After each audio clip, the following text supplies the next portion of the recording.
Hey, it's Greg here with MaritimeGardening.com, and it's time for another garden tour brought to you by Vessi Seeds. All my seeds, well, almost all my seeds in my, I save some seeds, but vast majority of the seeds in my garden are provided by Vessi Seeds, and the podcast and the YouTube channel is sponsored by them, and they make this all possible. And if you want to support the channel, my YouTube channel, look in the description box. You'll see a coupon code GAVS19 and details around that. You basically get free shipping unless you're buying like a rototiller or something like that. You know, if you need something that they sell, buy it from them. That'll help support my show. So anyway, it's June 8th, 2019, and I think spring has finally begun, because April didn't feel like spring, and May sure as hell didn't feel like spring. It's been a cold, dreary, overcast. You know, we get like a day of sun and 3, 4, 5 days of rain, and another day of sun and a whole bunch of overcast rain. Not a lot of sun. Even with these domes and stuff like that, it was a challenging spring to get things going.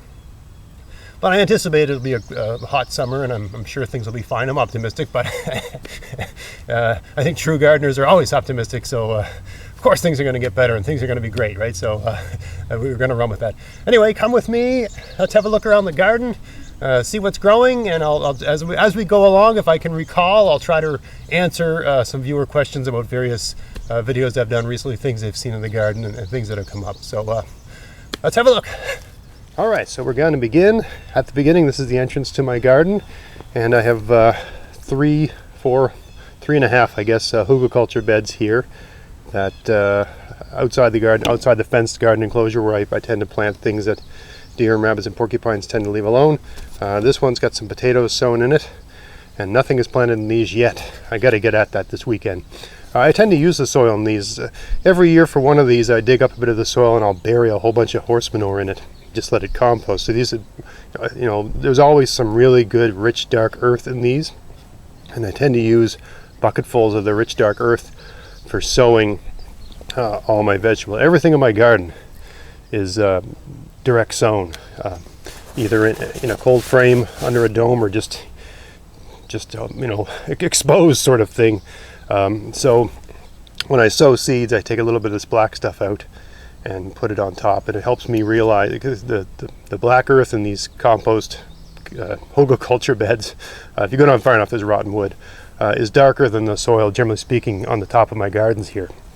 So it just helps me tell where I've sown things, and it's because it's dark, it maybe attracts a little bit more heat and so on and so forth. It's just, I don't know that it's particularly important. It's just kind of like a ritual, just the way, it's just my process. That's how I do it. Anyway, nothing's planted in these yet. I got to get at this weekend. Into the garden enclosure. This bed here that's against this south-facing hill, the plan for this garden is to have beans and corn and greens at the very edge. So all these greens I pulled, we had a lot of rain this week, so before the rain happened, I pulled lettuce and kale out of my cold frames that had been growing since like the end of March, early April, and I put it all along this edge so I can get at it, right? The corn, you really don't really need to get it till it's ready to harvest, and same with the beans. But the thing you're at all the time is these, right? So yeah, that's why I did it that way. And the reason I don't know if you can tell, but they're spaced in a way so I've got like a lettuce, and then a handspan, then a kale, then a handspan, then a lettuce, then a handspan, then a kale. And the reason I do that is because the lettuce will eventually bolt and need to be pulled out, and the spacing is such that when the lettuce is gone, it should be, you know, probably sometime in, I would say, July, the lettuce will have to come out, and by then the kale will need more room.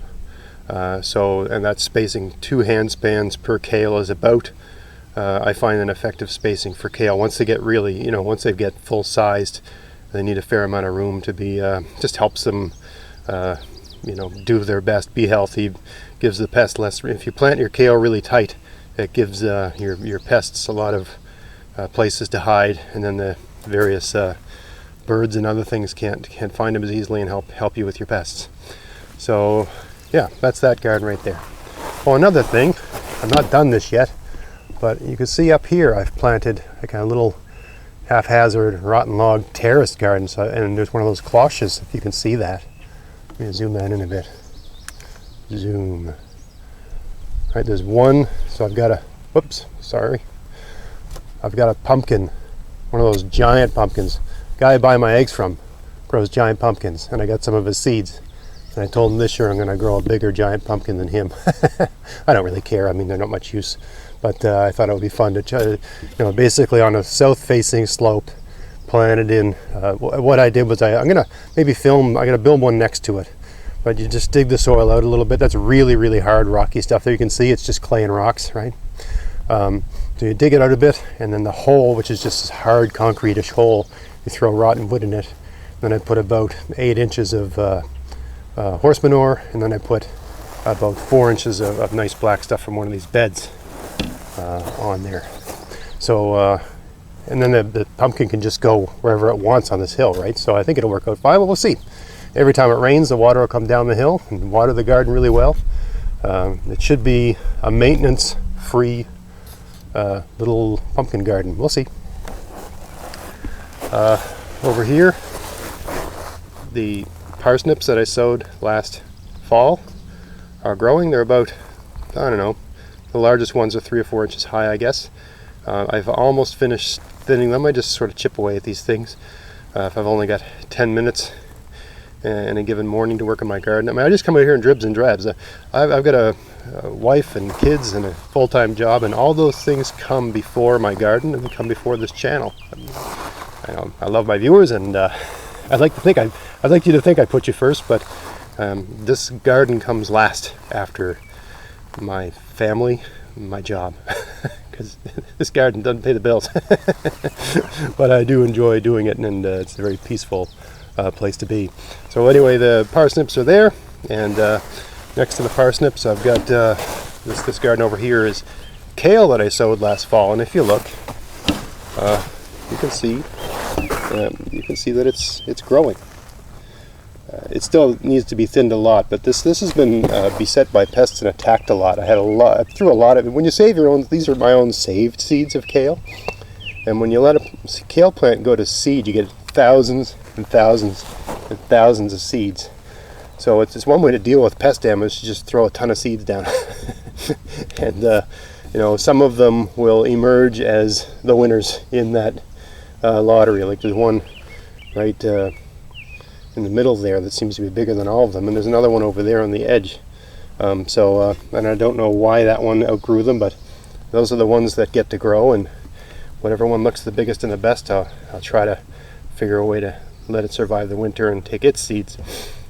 So anyway, that's coming along. I mean, you can see the kale that I started in my cold frame, this winter boar kale, much larger, much more impressive looking. But it's been under plastic right up until 3 days ago in a cold frame. Whereas this is, I put a little plastic rectangle thing over this in late March, early April. But I think by the beginning of May, I'd taken that off, as I recall. So these have just been left to the elements, sort of thing. It's still working out, it's just not as far along. I just did a video on microclimates explaining why they're so important. This is the arugula I planted, and I've moved a bunch of this around, and actually it seems to be bolting. I've never grown arugula before, so I'd be interested if you want to give their comments on. My guess would be that once it's bolted it's not as good, but I don't really know. So maybe people can tell me, people who grow arugula, what are you supposed to do with it? Do I need to harvest all of it? Probably. And in the back there's some radishes that are coming along slowly. I mean, this garden here it's a slightly shady garden because the forest is right here, so it's not an idea, but it's a good place for greens and stuff like that. I got some peas here. So I got a ton. I've got so much lettuce in one of those cold frames, I don't know what to do with it. So I moved some of the lettuce into this little tiny garden. The reason I'm using this configuration is it's kind of like a keyhole garden, right? I can get at this, and from the middle of this I can get at the back of each of these. That's the general idea. And because it's going around a corner, it's got this odd shape. And I didn't do any fancy math to figure it out. I just put the boxes where they were going, and then cut these to length. Here all I've done is plant some lettuce here, and I think I'll just do that all season long, succession planting lettuce. my wife's a big fan of lettuce, so yeah, this will keep her in the lettuce business. So I need a place to put all this darn lettuce. I got a ton of it. This garden is more greens. This garden had a plastic square on it, plastic rectangle, I guess. Yeah, rectangle, I guess, to be exact. This has got lettuce, and these are grown quite close together. Different kinds of lettuce and a bit of spinach in there. And it's nowhere near as far along as this one here. That's the difference between using a plastic dome, right, and a plastic square. I mean, these are still much further along because they had the plastic on them. Basically as soon as the lettuce started touching the plastic, I took it off. So these are further along than the kale over here, for instance, right? Because I took that plastic off this sooner because I needed it for something and I knew the kale would be fine. Anyway, this garden, if you've seen it before, all the vegetables are growing sort of in the middle. When you put a dome over something and you sow in March, really not much germination happens in the outer, I'd say 9 to 10 inches, because it's just colder, right? The warmth is in the middle. So I actually think for subsequent years, when I'm planting end of March, I'm not going to plant these perpendicular rows. I'm actually going to put cardboard down the outer 10 inches and plant rows that go this way. Maybe just 3, all the length of it. Because nothing really grows in the outer 10 inches early in the season, so why bother planting stuff there, right? Anyway, just something I'm thinking of. So I took a bunch of the plants that were growing in here and have moved them around. So these were sort of plucked out of the middle part, these Swiss chard. And I took some of the Swiss chard that was in the middle and put it on the sides. And they've recovered pretty good. They're still, not, I would say, 100% functioning, but that's what you do. You just, if you've got 2 or 3, if you see in the forecast there's 2 or 3 rainy days coming, and you got some plants that are a bit tight, and you got other places where you got some empty spots, move your plants. Just go out in the morning and do it, or late at night. Late at night's ideal. This is a direct seeded onion garden, and I had 2 varieties of onions, and the ones I planted on this end really aren't growing that well. I don't know what went wrong. And ones at the other end are growing really well. I wish I could remember what variety I used. So I'll have to look up. Anyway, there's a lot of grass growing in there too, and there's some weeding that needs to be done just in those little. And I'm so glad that I've got the cardboard here, because think of the weeding I'd have to do without it, right? Anyway, there's onions in there. They just need to be weeded. Here, I'll show you. That's onion right there. They grow really slowly. I can't really see what I'm looking at here. It's so sunny and bright outside. Yeah, okay, so that's what an onion looks like, right? There's grass in there too, and there's some, as I said, there's some weeding that needs to be done, but I don't know, about every 3 inches or so, there should be an onion. And if there isn't, you need to replant or reseed or whatever. So this other end of the garden, they are growing. Like, that's an onion right there, right there. There's another one right there. Maybe they're just a bit, maybe this one doesn't, these ones don't like the cold as much. They seem to be much later in germination. They are growing here, but they're not anywhere near as far along, and the germination rate didn't seem to be as good. As, they're there. That's an onion right there. Anyway. This is a beet garden, which was planted under a plastic dome. That's why the beets are so far along. And there's some, what's it called? Lamb's quarters growing in there. Actually, I ate a whole bunch of it last night. It's a wonderful green. I mean, I don't really want it there because I'm trying to grow beets, but I let it grow to be about 7 or 8 inches high, and that's a good time to harvest it. And it tastes, basically I mix because it's the same family anyway, I mix it in with spinach, right? And I do it as a cooked green. I know probably better to eat them raw, but I like them cooked. So yeah, that's beets. And there's a rhubarb there that probably should come out of there. I don't really need another rhubarb. I got plenty of rhubarb. So I don't need that there at all. But yeah, I'll have to, I hate to kill a plant, but I think that guy's got to go. There's no place for you, man. I still have to build little, like you can see there's a pile of stuff at the end there, and there's a pile of stuff at the end right there. I got to build little boxes to have a little. There's room to have a little 2x3, 3x3 garden at the end of each of these little pathways. It's just one more thing I got to get around to. I just do stuff here as I find the time, and in order of what needs to be done, sort of thing. In here under this dome, I've got. Oh, geez, I was just zoomed in the whole time. Under this bed, I've got cucumbers planted. These are like field cucumbers, the kind that you'd have in a salad. And here I've got this dome was. So I just planted these last weekend, a week ago.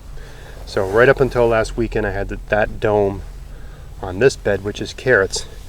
And I mean, there's weeds in there, but if you look closely, you can see that carrots are definitely, if you know what a carrot looks like, carrots are definitely growing. I had good germination with all my carrots this year. No problem with any of my carrots germinating this year, so that's great. I can't wait to have lots of carrots this fall. And of course, the rhubarb. This rhubarb was probably planted 5 years ago. I just got it off, some of it off friend and some of it off some guy in Kijiji. Actually, I can't remember what the source was, but it actually had that horrible invasive weed, goutweed, in with the roots. So I had to be very vigilant picking it out of this, and I actually did eradicate it from this garden, just picking it wherever I saw it and using cover and smother type approach. And I also have in other parts of my property, same thing. I planted rhubarb all over the place, and I think it's all but eradicated. I have to do a follow-up video on that and just show you those areas. I did a number of videos a while ago. If you've got goutweed, just do a search on my channel for goutweed and you'll see all the videos I did on that. I just get bags of leaves, you put the bag on the goutweed and you put the leaves on top of the bags, and then a couple months later you do it again, a couple months later you do it again and again and again. And after a couple years, your goutweed roots just lose all their energy and they don't have the energy to fight through that, and it works.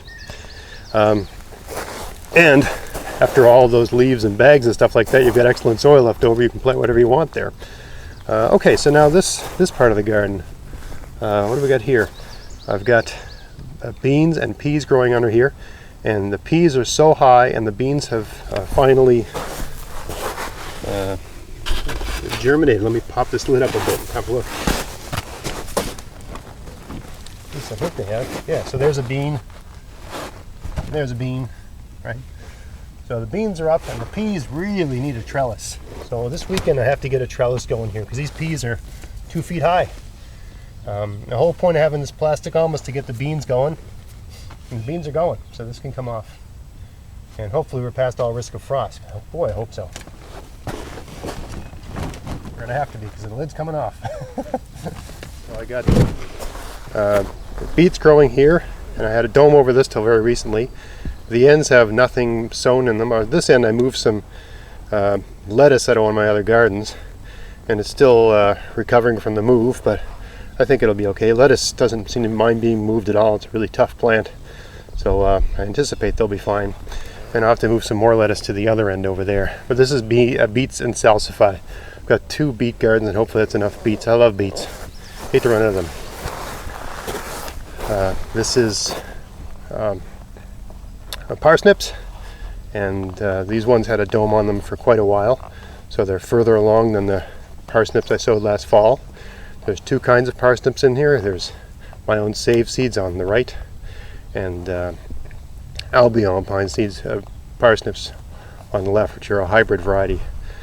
People have asked me what's the difference in taste. I think I've got a pretty good sense of taste, or everybody says that, but anyway, I really can't tell the difference. Generally the Albion grow bigger.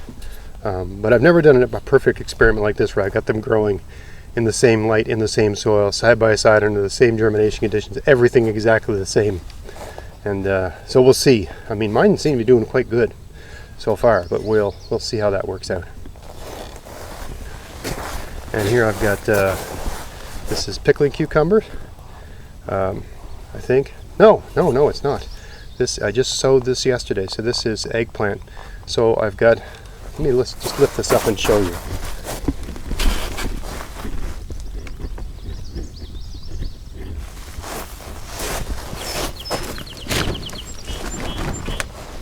So I've got eggplant down this side, eggplant down this side, and summer savory planted down the center because it's just a nice herb and we use it in lots of different kinds of cooking.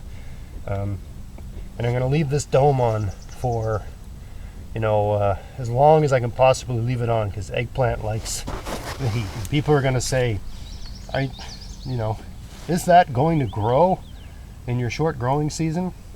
I think what people miss is that under a dome like this, in this garden, the soil's already warm. It's not June in here, even though it's June 8th. From this garden's point of view, it's July 8th because I've got this dome. It moves it like a month ahead. So you buy an eggplant at a garden center that's maybe, a foot high or 9 inches high or whatever, and you stick it in the ground. It's going from a protected warm condition to outdoors June cold soil, cold conditions, blah, blah, blah, blah. It's got a lot of adapting to do and it's growing in June. These will probably be germinated in a week, I anticipate. And they'll have ideal sun, full sun, ideal soil, ideal water. They're going to have everything ideal from the moment they germinate. And we'll see. We'll see what happens. But I anticipate that it's going to work out fine. And if it doesn't, so what? I'll buy them. I love eggplant. But I find this works. I had down the middle here, I had broccolini growing. I'll show you what I did with that. So I plucked the broccolini out. Again, I had a rainy day, so I did a lot of moving this week. So I plucked the broccolini out and put it in the end here. There wasn't a lot of seeds in that package that I got. There must be a hybrid variety. And these might even be a bit close together. So it's not broccoli, it's broccolini. It's kind of a smallish type of broccoli. So I've never grown it before, don't have any experience with it. But anyway, these were sown around the first week of April under plastic. And that's the size they are now. So they're doing okay. And they seem to have adapted from the move. I took a lot of soil with them when I plucked them up. But they've been outside since the instant they were direct seeded. I just moved them to the end of the garden here on the south side. Over here I've got cucumbers and summer squash, zucchini. I always have these are 10 by 8, 4 by 10 beds. I always have a bed of pickling cucumbers, and a bed of zucchini. We eat zucchini late summer and fall, and I also make a lot of zucchini relish. My wife really likes it, and I love fermented pickles, so that's what. And again, this garden here where I had the dome on, you can see I only got one row of that red lettuce in the middle, and I think this will probably need to be thinned again. So from one row planted under a dome, you can basically thin that out to 3 or maybe even 4 rows of that same thing. So that's the reason why the domes are just so handy, because you can move them around, you can work them into your crop rotation, you can plant a lot of stuff under one, and then as the plants get bigger, thin them and move them to other places. So they're like, it looks exactly like a greenhouse at a nursery. It's just small enough to pick up. These weigh about 20 pounds each. So yeah, the only problem is you got to find a place to stick them, but it's not a problem for me. I just fire them in the woods over there. Tulips are coming up, and actually they look better than they did last year. They have, they're not the most impressive tulips in the world, but they certainly look better than last year. I have tulips in my vegetable garden because I can't grow them anywhere on my property because they get eaten by deer. And my wife is a big fan of tulips. So around this stage, maybe today, once a year, I cut the flowers and bring them in and give her a nice pretty bouquet. And that's our tulips. And then what I do is normally once the tulip flowers start looking ratty, I'll sow beans or something in there. Last year I moved a whole bunch of strawberries in, but I moved strawberries into this garden in November, so I don't really think they took. I think it was a bit too late. I see a couple poking up, and who knows, I'm optimistic, but we'll see what happens. But the long-term goal is for this to be a flower garden that becomes a strawberry garden. so it'll always be a flower garden sort of thing. So once the tulips go away, the tulips will come up, and then when they start looking ratty, the strawberries will take over. And I guess I don't know why I put an iris there. I just got an iris from someone. I had to stick it somewhere. I should have put it in my ornamental gardens. Really should come out of here, but it's actually it's so healthy. I hate to move it. Took it about 2-3 years to get happy here, so I think I'll just leave it. Here's a bed. I did a video last year where I think I might have called it garden makeover or something like that. I grown beans here last year, and I pulled all the beans and the weeds out, and I moved strawberries into this bed in October, which is really late to move something like that. This would have been maybe mid-October, I think. I can't recall exactly. Anyway, they've all come up, or almost all of them have come up. So that was a successful move. So I would say like first week of October, at least where I live. I'm Nova Scotia, Canada. It's Zone 6A, but that doesn't really mean much.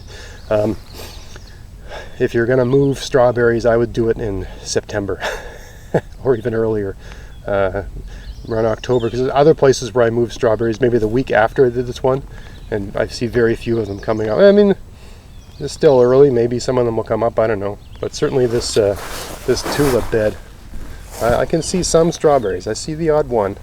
Maybe 1, 2, 3, 4. I see 5 spots where strawberries are coming up. So that's maybe half the plants. And it's still only early June, and all my strawberries are late this year.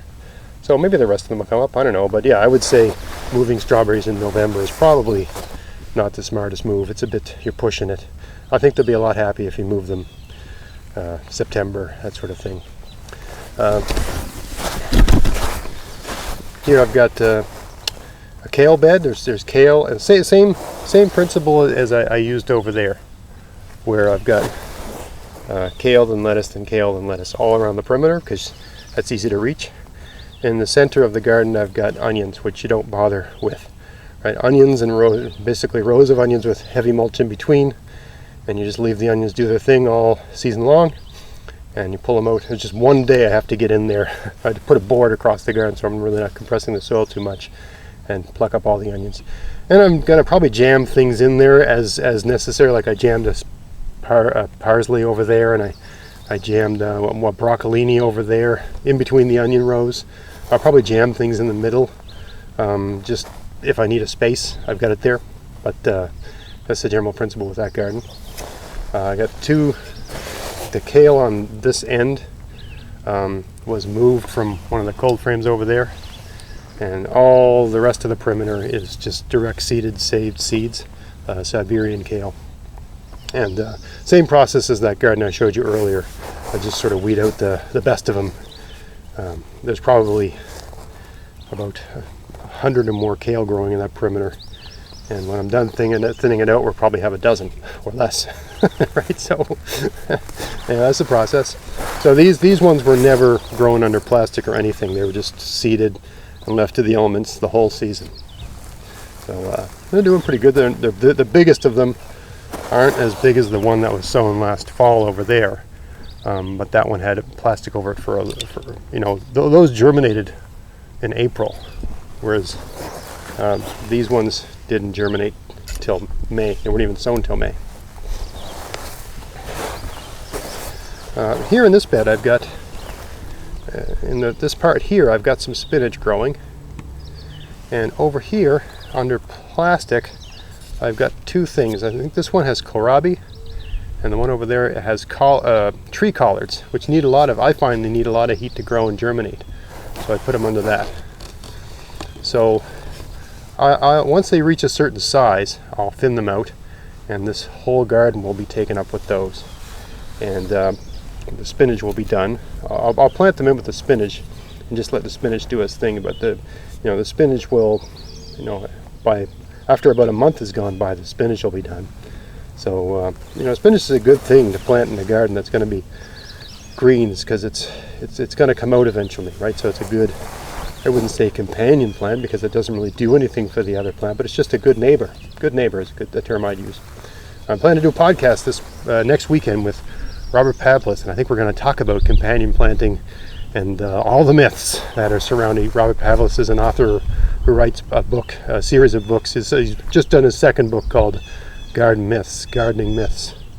And we're going to talk about companion planting myths, which is a favorite topic of mine anyway. So I think there's a lot of misinformation and sorcery and wizardry out there on this topic. So we're going to bring Robert Pavlis on to sort some of that out. Here we got some kale, and I've got because there's spaces in between the kale, I'll jam things in there. So I've got arugula in there, I've got kale in there, I've even got a borage plant in there.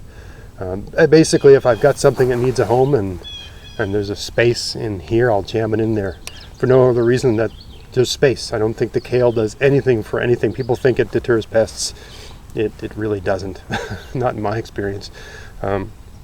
But it doesn't create shade, and the roots are deep, so it's a great thing to plant things in with. I find it gets along with lots of different things, just about anything. Probably not squash. The squash will smother out. You don't want something that it's going to compete with for light. That's the only catch. This garden here, I've got beans growing down the middle and potatoes growing on the sides, and you can see some of the potatoes have started to poke through. The birds have gone crazy in this mulch, picking away at it. But my beans all seem to be growing. This is a rattlesnake pole bean. It's a saved seed. I've been growing and saving the seeds from these for years, and they're just a wonderful, tasty, vigorous bean. So I've got down the center, I've got 2 rows of pole beans. They're about 5 inches apart. I'll put a trellis between the 2 of that, and train it up 6 feet high. It's basically as high as I can reach. This is as high as the trellis goes. And over there, there's strawberries that are starting to poke through. Yeah. Oh, and if you watch that video where I planted the bare root whip, that's the bare root whip, and you can see the leaves are on it. And so all the people that said you should soak that before you plant it, soak it for 24 hours, soak it overnight, soak it. Maybe if you live in a desert, and I don't know if it would hurt or benefit it, but I just took it out of the package and stuck it in the ground, and it seems to be fine. I mean, I watered it thoroughly when I planted it, and put a mulch over it, and yeah, leaves are coming out and it's doing fine. So I can't speak to all contexts and all varieties, but I don't think it's necessary. Sure, if you want to do it, if it gives you more faith or confidence that it's going to work out okay, that's fine. But I mean, I got it. It didn't spend any time. As soon as this arrived in the mail, I planted it the very next day. So yeah, it looks happy, looks like it's doing good. This is a Sweet 16 variety apple. It's going to be 3-4 years before I can actually eat any of these, but I look forward to it because from everything I've heard, it's a wonderful apple. Asparagus that I planted last year have all come up, and they're all doing great. And they're not big enough to eat yet, but they're doing so much better than. So along the perimeter here, I bought asparagus crowns and planted them. Right, these are seeds. Along the perimeter here, I planted crowns, and I've found a couple and eaten a couple this year, but they're really just completely unimpressed. Oh my goodness, there's one on my walking path. Look at that. I don't know if you can see that. Right there. There's one that came up. Oh my goodness, I put this log here. I didn't know I was punishing my asparagus. Yeah, there's one coming up there, there's one right there. Anyway, so these took, I would say, 3, and they say the crowns are ready in a year or 2, but my goodness, I'd say these took 4 years. And they're good, right? I love raw asparagus. So my asparagus are just coming out of the ground now, right? June 8th. Just coming out of the ground now. These ones anyway. Whereas the direct seeded ones, they're 2 feet high.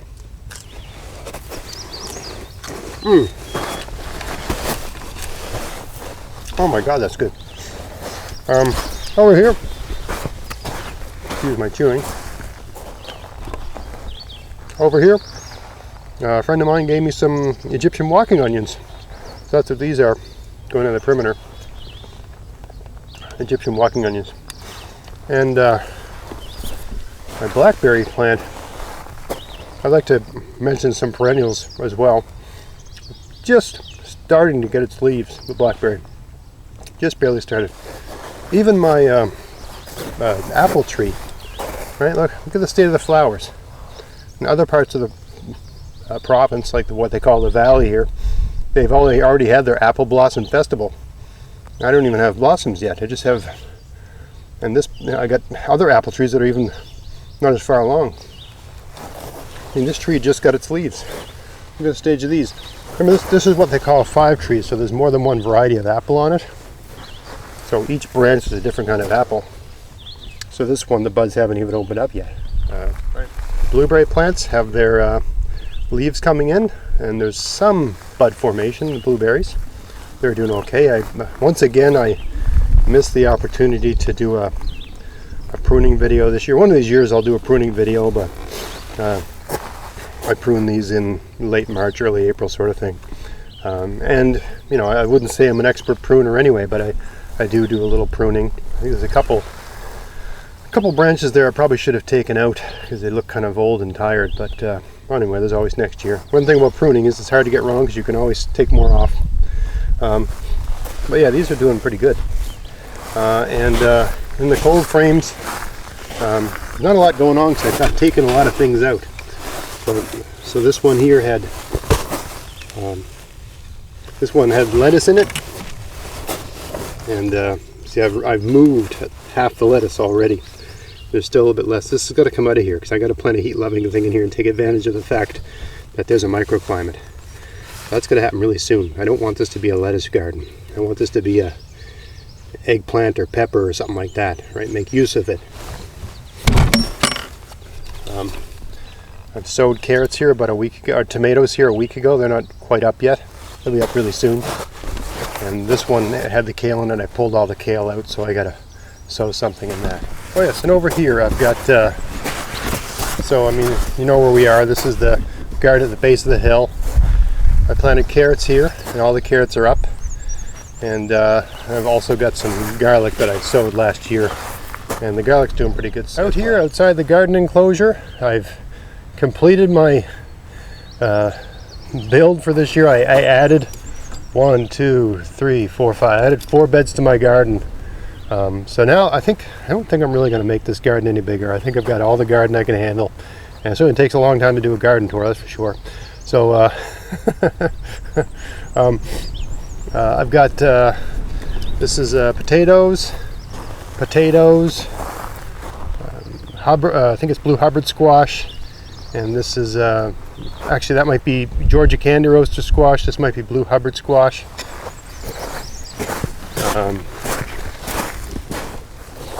Garlic. Got onions here with a couple squash at the end that are going to go out into the grass here. They're blue, Georgia candy roaster. It's supposed to be really tasty squash. Never grown them before, and don't even know if they're up yet. I see one. Hey, let's pop this off and have a look. Yeah, let's have a look here. Let me zoom this in a little bit. How about that? There's a weed. Get her into my garden. Yeah, there's a couple weeds here, but that's the squash right there. Weed, onion, weed. Anyway, we got one up. I planted 2 seeds in each one, and I see 1 squash growing. That's good. That's a start. Probably planted that. Oh my goodness! Middle of May, I sowed those seeds. Middle of May. It's taken that long for them to come out of the ground. But you know, we've had frost in the time since I've planted this. We've had frost overnight a couple times, so the cloche definitely works and definitely allowed those to germinate. I had them planted about 1 inch deep with the cloche, and it seems to work just fine. Hopefully, I hope the other one is going to come up out of the ground soon as well. We'll see. Normally, just a final tip, when they're really young like this, they are vulnerable to slugs. So I'll put like 2 or 3 little pellets of slug bait right around the stem of these. I'll use the what's it called? Safer's Slug and Snail Killer. It's what's it? Iron sulfate, I believe, is the active ingredient, which it breaks down into iron and sulfur, which are things that are naturally occurring anyway. So I don't worry about those things in my garden. And that their whole line of products is supposed to be, designed with the organic gardener in mind. So I only use a couple of their products, but the ones I use work, and I stand by them. Garlic there, that's potatoes, and those are tomatoes, direct sown about 2 weeks ago, I think. And I got tomatoes, basil, and parsley, and they have all germinated, and they're all up, and they're all growing, and it's nice and warm in there, and I anticipate good results, unless we get an insane hard frost at the end of June like we did last year, which killed everything. Anyway, that's where we are with the garden so far this year, June 8th, 2019. It's been a slow start and a less than optimal spring, but we persevere, we adapt, and we overcome, and we just figure things out as we go along. And I find the really tough growing years are the years that you learn the most. If all you had to do was throw some seeds down and stuff would grow, you'd never really evolve as a gardener. I mean, that said, I wish every year was ideal. That would be great. But the good thing about the tough years is that you evolve as a gardener and you develop new strategies. So if you can get something to grow in a tough year, that means when you've got a good year, you can get things to grow even better, right? You can get things started earlier, right? You can achieve more of a yield. So never pass up a teachable moment, right? A bad year can really improve your skill as a gardener, because you have to improve to make up for the fact that the sky is not cooperating with you.